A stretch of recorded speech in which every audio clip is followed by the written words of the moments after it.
साधु ऐसा चाहिए जैसा सूप स्वभाव, शार शार को गही रहे, थोथा दे उड़ा।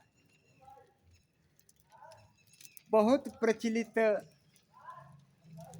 हम आप सभी को याद है और बहुत सारे संसारियों को, सबको लगभग याद है। साधु ऐसा चाहिए, सद्गुरु कहते हैं साधु कैसा चाहिए, जैसे सूप का स्वभाव होता है। सूप क्या करता है, तो सूप जो है भूसी को उड़ा करके और जो सार सार अन्न रहता है उसको बचा लेता है और जो असार रहता है उसको छोड़ देता है, यही करता है। तो सद्गुरु कह रहे हैं कि ऐसा साधु चाहिए। साधु रक्तांबर, पीतांबर, श्वेतांबर वस्त्र को नहीं कहते। साधु जटाजूट बढ़ा लेने से, खड़ाऊ पहन लेने से साधु नहीं होता। जंगल में चले जाने से, बहुत गुफा में जाके घुस जाने से, एकांत में वास करने से साधु नहीं होता। यज्ञ इत्यादि करने से, जप तप करने से साधु नहीं होता। हम तो सोचे थे जो जप तप करे और ऐसे खंडहर में जाकर घुस कर रहे वही साधु होता है, लेकिन यहाँ सद्गुरु शब को काटते जा रहे हैं।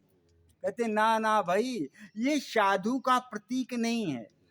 वहाँ उस गुफा में तो कोई चोर उचक्का भी जाकर के छुप कर बैठा है, तो ऐसे गुफाओं में कोई बैठा है और ऐसा पहना है तो साधु नहीं कहा जा सकता। बड़ी अटपट बात कह रहे हैं। कहते हैं कि साधु जो ये चोला बदल लिया और बड़ा ऊपर से मुखौटा, जटाजूट का, बढ़िया दिव्य चेहरा, बड़ा त्रिपुंड, बड़ी मालाएं, तो बोले वो भी साधु नहीं। बड़ी विसंगति आ रही, तो फिर साधु है कौन? तो बोले साधु सूप शुभाय। तो जैसे सूप का स्वभाव है तो सार सार को गहता है, तो साधु भी सार सार को गहे। वो सार क्या है? अर्थात ये संसार के जितने विजातीय तत्व हैं,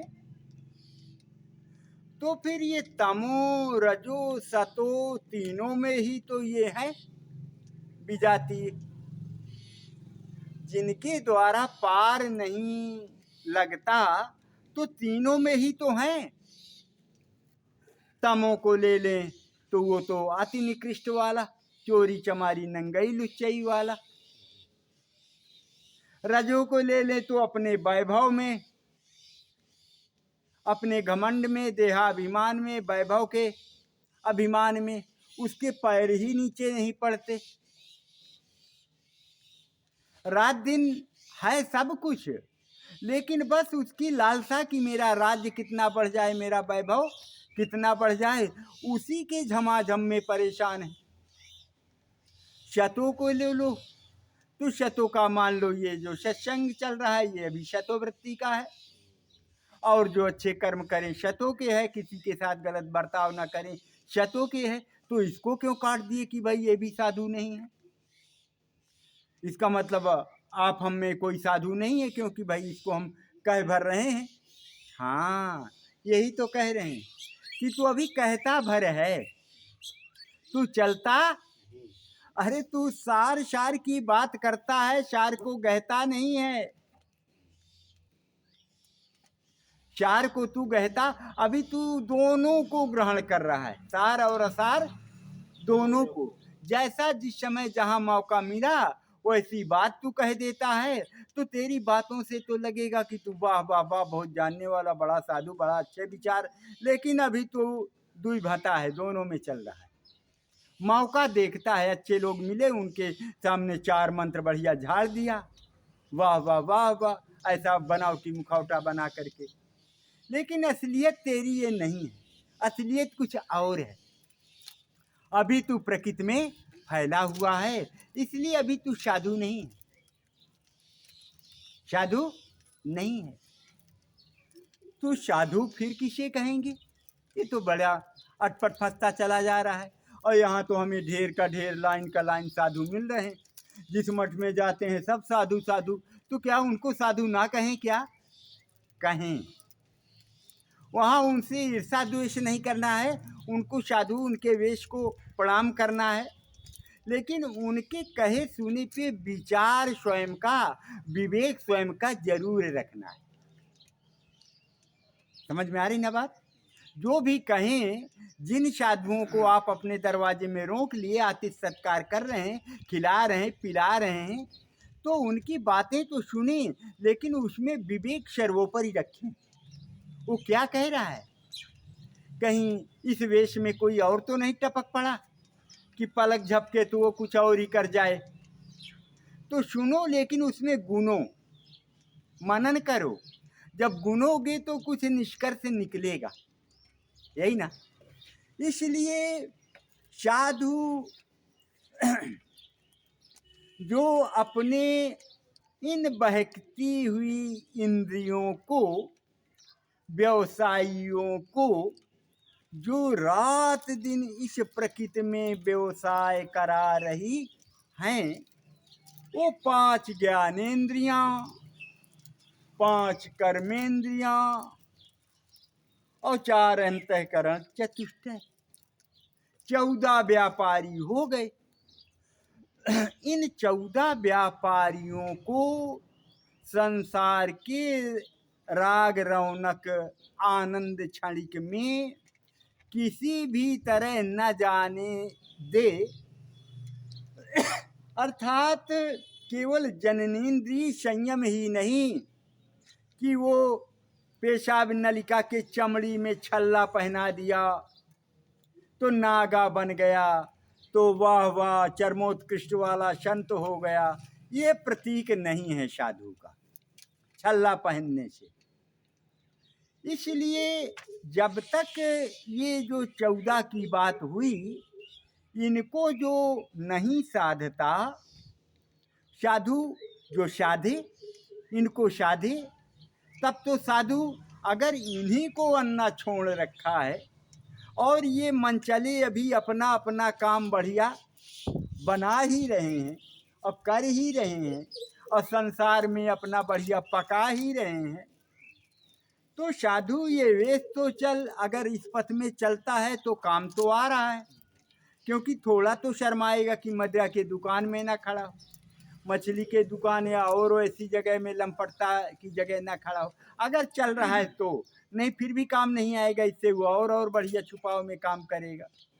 करते हैं लोग, जितने चेला मोड़ लिए और जितने लोगों को इकट्ठा कर लिए, भावुकता की 4 बातें आपको बताई। अरे जी, आपका तो मुखौटा, आपका ये ललाट बता रहा है कि आपके पास पैसा तो बहुत आ रहा है, लेकिन रुकता नहीं। और 2-4 बातें ऐसी कॉमन बातें बोले, आप भावुक हो गए। बोले फिर महाराज जी हम करें क्या? जो आप कह रहे हो यही तो सच है, मेरे साथ हो रहा है। तो बोले नहीं नहीं, कुछ नहीं करना होगा, हमें तो समय नहीं है, लेकिन हम रास्ता बता देते हैं, हम तो जा रहे हैं।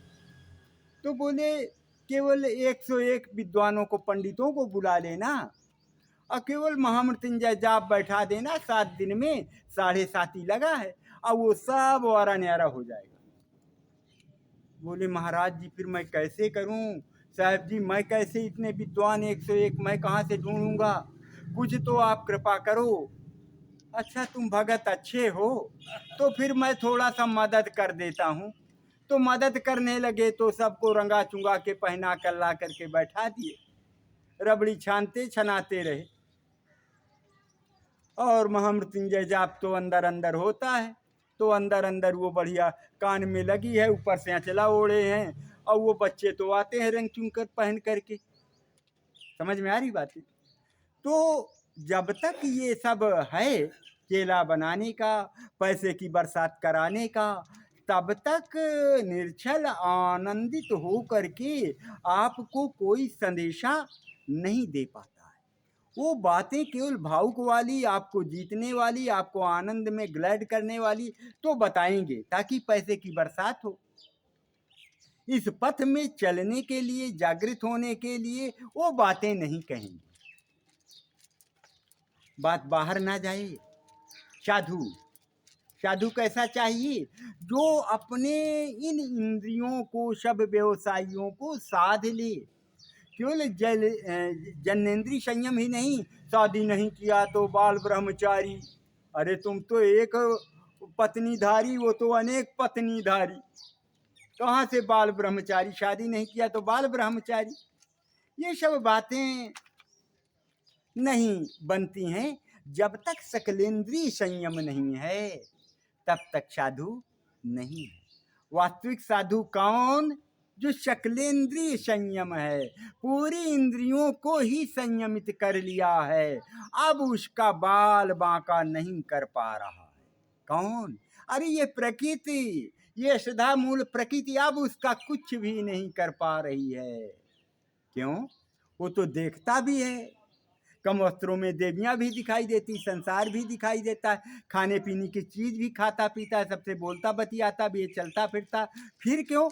अब इनको भोगते, छूते, करते सब कुछ, लेकिन किसी तरह लिपायमान नहीं। क्योंकि अच्छा है तो गलत काम तो करेगा नहीं, उधर तो अर्थ लग नहीं सकता है। अच्छा ही कर्म करेगा, अच्छे का उसे ये मैं नहीं चढ़ता कि मैं अच्छा कर रहा हूँ, तो त्याग का भी त्याग कर देता है। ये नहीं कह पाता कि मैंने इसको त्याग दिया। तो जो कहने में आता है मैंने त्याग दिया, तो इस त्याग का भी त्याग कर दिया।